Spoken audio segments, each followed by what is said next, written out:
আল্লাহ যেটা পারে ওইটা অন্য কেউ পারে, এই বিশ্বাস করার নাম শিরিক। আর শিরিক যে করে সে মুশরিক। বলেন বলেন বলেন। এদেশে বহু মানুষ আমরা নামাজ পড়ে রোজা রেখে হজ করে এসে দান সাদগা করেও মুশরিক হয়ে কবরে যাচ্ছি। কারা যে এই পদ্ধতি চালু করেছে আমি জানি না, যারাই করুক, যেহেতু কোরআনের সাথে মিল নেই ওইটা আমরা মানি না।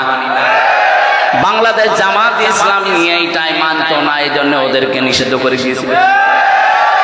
ওরা বলেছিল না, ক্ষমতার উৎস জনগণ না, ক্ষমতার উৎসকে আমাদের ভেতরে যাদের এই বিশ্বাস আছে যে ক্ষমতার উৎস জনগণ, আপনি নামাজ পড়লেও মাঠে মারা যাচ্ছে, রোজা রেখে হজ করে সব আপনার বিফল।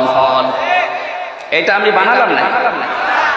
সূরা ফুরকানের ভেতরে আছে 19 নাম্বার পারা, 1 নাম্বার পৃষ্ঠা, 3 নাম্বার লাইনে 23 নাম্বার আয়াতে, ওয়াকাদিমনা ইলা মা আমিলু মিন আমালিন ফাজআলনাহু হাবাম মানসুরা। শিরিক মিশ্রিত কোন কাজ নিয়ে যদি কিয়ামতে আমি দেখি ওর আমলনামা একটা শিরিকের গন্ধ আছে, ওটা দেখা তো দূরের কথা, ধুলি কণার মতো মুখের উপরে নিক্ষেপ করব। এই আয়াত পড়ার পরে আমার আফসোস হয়, বাংলাদেশে বহু হাজি গাজি আছে, আমরা নামাজি আছি, তাদের মুখে আল্লাহ নিক্ষেপ করবে। এই জন্য এখন যেহেতু সময় আছে, আজকে পাল্টান, এক্ষণে পাল্টান। যাদের এরকম বিশ্বাস আছে ক্ষমতার উৎস জনগণ, দিতে পারে এরা আমাদেরকে ক্ষমতায়, এটা শিরিক, এক্ষণে পাল্টিয়ে যারা এই বিশ্বাস করে ক্ষমতার উৎস আল্লাহ, তাদের মতো হয়ে যান। এই কথা বলে না কেন? এক বাক্যে জবাব দেবেন, ক্ষমতার উৎসকে।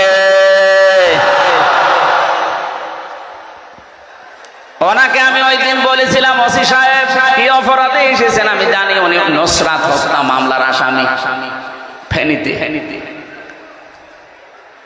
বললাম আপনি যদি সত্যি তাওবা করতে চান, 1 নম্বরে হচ্ছে স্বীকার করা লাগবে।